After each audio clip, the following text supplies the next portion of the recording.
សួស្តីបងប្អូនថ្ងៃនេះចង់បង្ហាញពីការកំណត់ຂະຫນាតក្រាស់នៅក្នុងកម្មវិធី Microsoft Word ណាតោះឥឡូវយើងចុចចូលទៅកម្មវិធី Microsoft Word ទាំងអស់គ្នាអូខេចុចពេលដែលយើងចុចបើកមកគឺនិយាយវាចេញទាំងហ្នឹងគេហៅសិលការងារហ្នឹងគឺយើងអត់បានកំណត់ຂະຫນាតវាបានជាក់លាក់ទេគឺយើងអត់ដឹងថាវាຂະຫນាតទំហំរបស់វាប៉ុណ្ណាទេអញ្ចឹងយើងចូលទៅកំណត់ຂະຫນាតក្រាស់ទាំងអស់គ្នាណា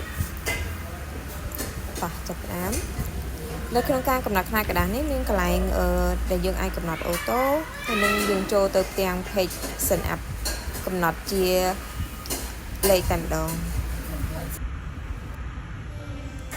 តោះអញ្ចឹងចាប់ផ្ដើមនៅតាមចំណុចនេះគឺ margin ហ្នឹងបើយើងបើកធម្មតាគឺយើងយក normal គឺវាកំណត់មកអូតូបែបនេះណាអញ្ចឹងវាជាប់ normal នៅទីនេះដល់ពេលកន្លែងក្រាស់ផ្ដេកបញ្ឈរ